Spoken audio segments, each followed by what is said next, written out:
Shalom Aleichem. Selamat berjumpa kembali dalam acara Menit-Menit Torah bersama dengan Bnei Noah Indonesia. Dalam kesempatan kali ini, kita akan membahas bersama-sama dan belajar apa yang Torah katakan terkait dengan pandemik yang ada dan kita alami saat ini. Kita percaya bahwa segala sesuatu tidak akan pernah terjadi tanpa izin daripada Tuhan Yang Maha Esa. Ketika Tuhan mengizinkan sebuah pandemi sebesar ini yang melanda seluruh dunia yang sedang kita hadapi, minimal ada sebuah pesan yang hendak Dia sampaikan kepada kita semua ciptaannya, kepada kita semua manusia yang dikasihinya. Sekarang, bagaimana kita bisa memahami itu? Salah satu cara kita untuk memahami pesan daripada Tuhan adalah dengan mempelajari Torah. Sebentar lagi, kita akan belajar bersama-sama mengenai sebuah pola yang mirip sekali dengan pandemi di sini. Dan dari situ kita bisa menarik kesimpulan apa pesan daripada Tuhan semesta alam untuk kita semua. Selamat menikmati.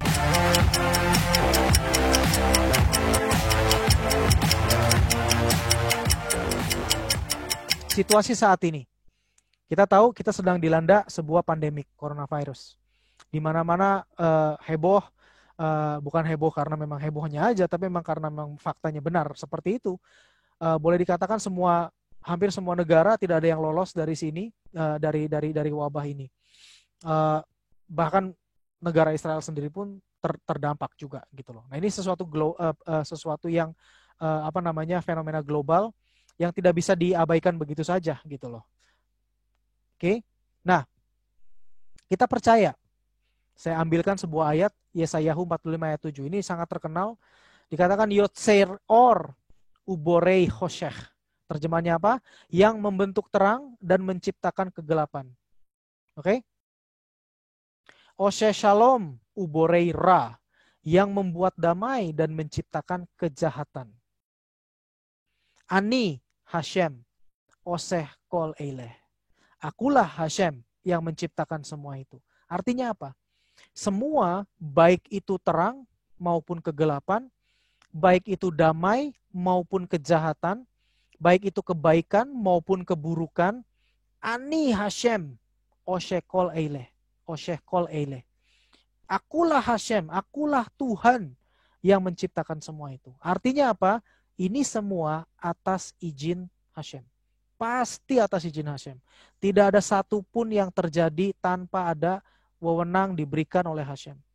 Kita tahu tidak ada bahkan Satan pun ketika dia harus ini ada di kitab Ayub ya, ketika dia ingin menjamah Ayub, dia minta izin dulu sama Hashem kan. Kalau engkau izinkan aku akan sentuh dia tubuhnya. Tapi kalau enggak ya enggak. Itu tandanya. Artinya semua ini apa yang terjadi terhadap apalagi satu dunia dengan fenomena seperti ini ya, dilanda pandemi seperti ini, itu pasti atas izin Hashem. Tidak mungkin tidak. Oke, kita lanjutkan. Ini dikatakan di dalam Tehillim 56 ayat yang ke-9.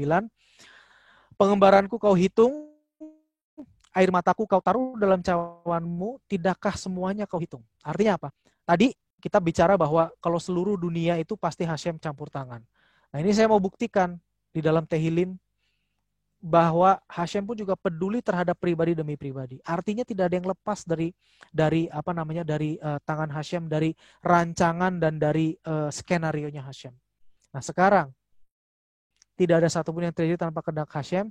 Dia dengan pandemi coronavirus ini, dia itu menurut saya pribadi dan saya yakin ini sangat yakin sekali, dia sedang menyampaikan pesannya. Ya, ada pesan yang harus kita tangkap dari ini semua. Pesannya apa? Nah, itu pertanyaannya kan. Pesannya apa sih yang harus kita tangkap ini? Kenapa kok sampai Hashem izinkan seluruh dunia kalang kabut, kocar kacir seperti ini? Kenapa kok Hashem sampai izinkan hal yang buruk, ra, terjadi kepada semua? Dan bahkan kalau kita tahu tidak ada satu negara yang luput. Israel sendiri pun kena. Kita tahu dari berita-berita bahwa banyak orang Yahudi pun juga yang terdampak. Ini global. Maka dari itu pasti ada pesan Hashem buat keseluruhan umat manusia. Nah, sekarang yang terpenting buat kita saat ini adalah apa pesannya? Betul nggak? Ya kan? Apa itu pesannya? Sehingga kita ngerti dan kita bisa mengarahkan hidup kita sesuai dengan kehendak Hashem, sehingga kita bisa luput dan sehingga kita bisa tetap terus berada di dalam jalannya yang benar. Nah, sekarang apa pesannya? Kita lanjutkan. Oke, pesannya demikian. Ada hubungannya antara syaraat, ini kan tadi kan dari tadi saya gunakan icon ini ya, gambar ini untuk menggambarkan orang yang terkena syaraat atau metsora dikatakan. Orang yang terkena syaraat itu disebutnya metsora. Ada hubungan antara metsora ini dengan coronavirus. Hubungannya apa? Nah ini, kalau kita bisa menemukan hubungannya, maka kita bisa mengerti pesan apa yang sedang Hashem sampaikan buat kita semua, buat seluruh dunia ini. Demikian hubungannya. Yang pertama, untuk syaraat, imam, kohen, itu observasi syaraat, baik itu ketika terjadi di rumah, di pakaian, maupun di orang, di tubuh orang, itu dengan cara apa? Karantina atau isolasi. Silakan baca di dalam tadi para Tazria Metsora, Vayikra 12 sampai habis, sampai dengan Vayikra 15. Ketika ada rumah itu mulai terkena syaraat, dan orangnya itu jujur dan mau bertobat, dia ngomong ke kohen, ya kan? Kohen, tolong datang ke rumahku deh. Ini ada syaraat nih kayaknya di rumahku. Tolong diperiksa. Nah, si kohen datang memeriksa segala macam, lalu apa yang dilakukan? Dikarantina itu rumah. Diisolasi. Ditunggu 7 hari. Dilihat. Ya, itu cara untuk memastikan itu syaraat atau bukan. Kita lihat di sini. Sama juga kan dengan coronavirus. Dokter atau tim paramedis ketika ada gejala-gejala, apa yang dilakukan? Karantina. Ya kan? Pemerintah melakukan menyerukan juga buat kita di Indonesia. Menyerukan apa? Kalau kita sudah mulai mungkin ada kontak dengan suspek, tersangka coronavirus, apa yang kita lakukan? Karantina mandiri. Kalau ada orang yang juga sudah dites, baik itu rapid test ataupun apapun, lalu sambil menunggu hasilnya, tapi ada gejalanya, apa yang dilakukan? Karantina. Menunggu sampai hasilnya confirm. Sama kan dengan imam, 7 hari di karantina, nunggu sampai confirm. Terus setelah itu di karantina lagi, ada prosesnya. Silakan baca. Saya nggak mau terlalu detail karena ini nanti akan lama sekali. Tapi ada prosesnya, karantina pertama sama karantina kedua. Kalau sesudah karantina kedua tidak meluas atau ada apa kriterianya, maka dikatakan itu bukan syaraat, maka beres, no problem. Tetapi kalau ternyata syaraat, apa yang harus dilakukan?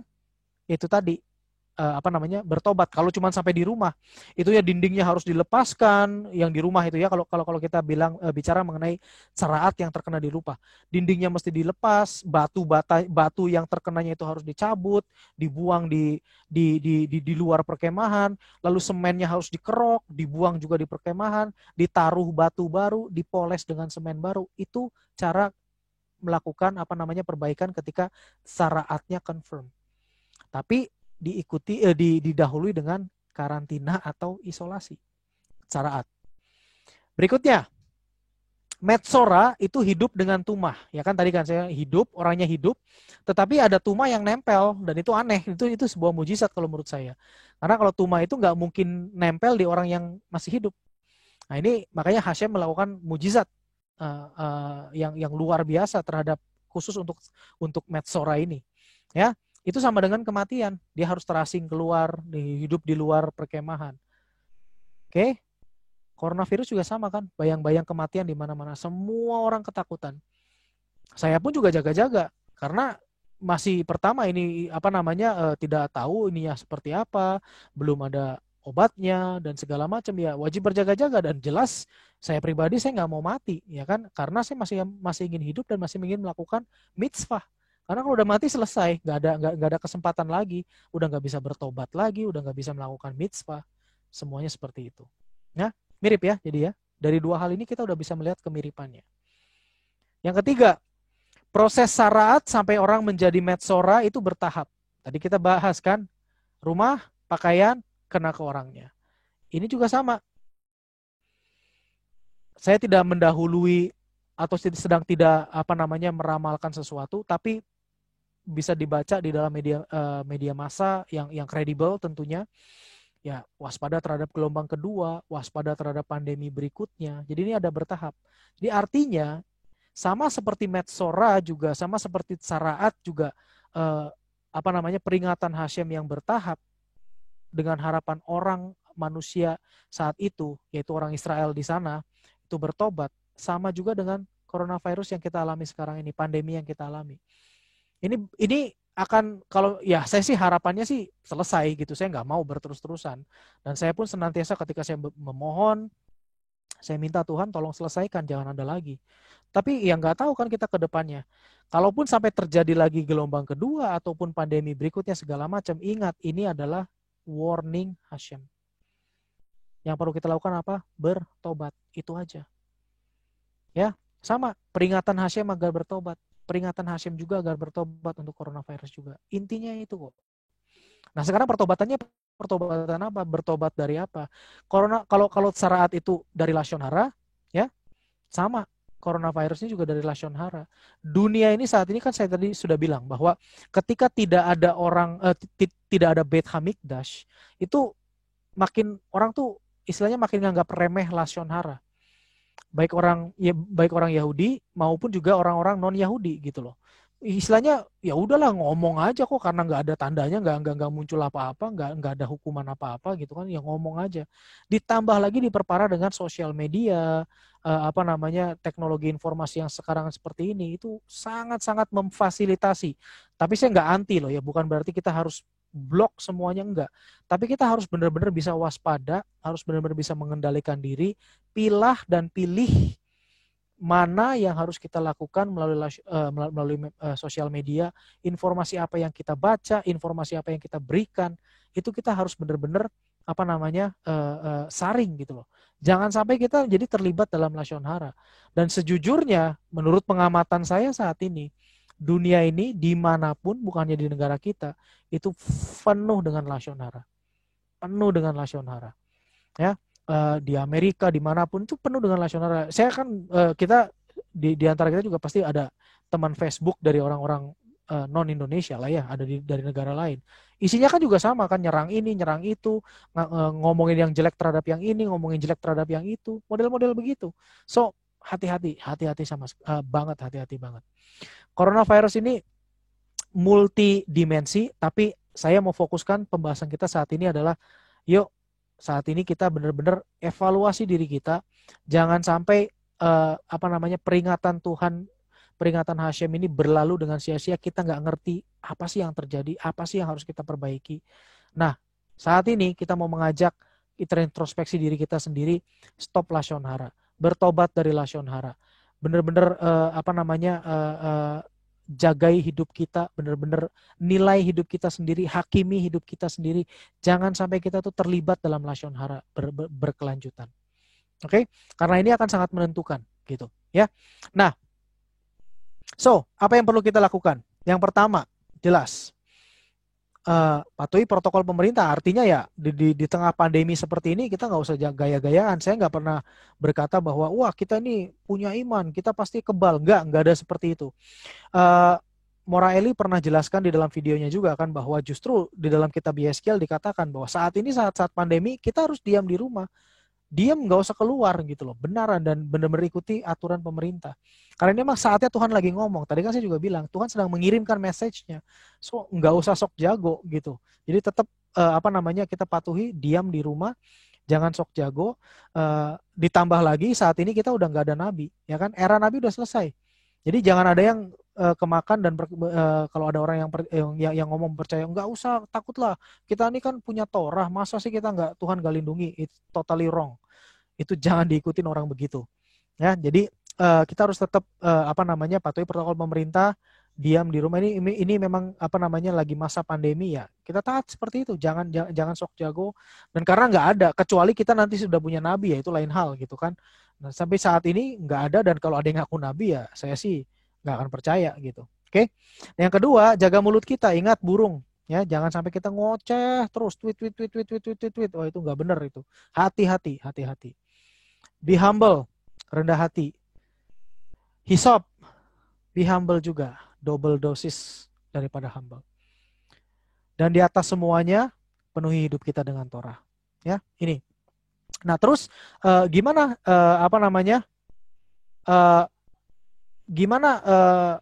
kapan coronavirus ini akan berakhir segala macam, nggak ada yang tahu gitu loh. Ya, yang penting kita lakukan ini aja semua, ya, jaga mulut, rendah hati, penuhi hidup dengan Torah, patuhi pemerintah segala macam, sehingga kita memiliki penilaian di hadapan Tuhan itu kita memiliki upah yang cukup untuk diluputkan dari apapun itu, mau itu gelombang kedua mau itu pandemi berikutnya kita nggak perlu takut gitu loh, karena kita yaitu tadi kita udah jaga mulut, kita udah rendah hati, kita udah hidup dipenuhi dengan Torah, belajar Torah terus senantiasa, kita juga patuhi jaga kesehatan, patuhi protokol pemerintah semuanya, kita jadi nggak usah khawatir ya. Nah, apalagi kita ini udah di bulan Iyar saat ini, itu sudah menjelang mendekati Rosh Hashanah, dan kita tahu penentuan manusia, setiap manusia di muka bumi ini, bahkan bukan hanya manusia tetapi seluruh jagat raya ini ditentukan nasibnya apakah masih tetap ada ataupun tidak, itu di Rosh Hashanah, ya kan, itu kan tahun baru. Nah, maka dari itu ini akan menjadi sangat penting buat kita kalau kita tetap menjaga mulut, kalau kita tetap rendah hati, senantiasa doublein rendah hati kita, hidup kita penuh dengan Torah, kita akan sampai di Rosh Hashanah nanti, dan Be'ezrat Hashem, ketika Tuhan menilai kehidupan kita, kita didapati bahwa kita memiliki upah yang cukup, sehingga kita bisa terus ke kehidupan berikutnya, terus memasuki tahun berikutnya 5781, dan kita akan tetap bisa bertahan di tengah apapun yang akan terjadi di dunia ini. Ya, itu aja sih yang mau saya sampaikan.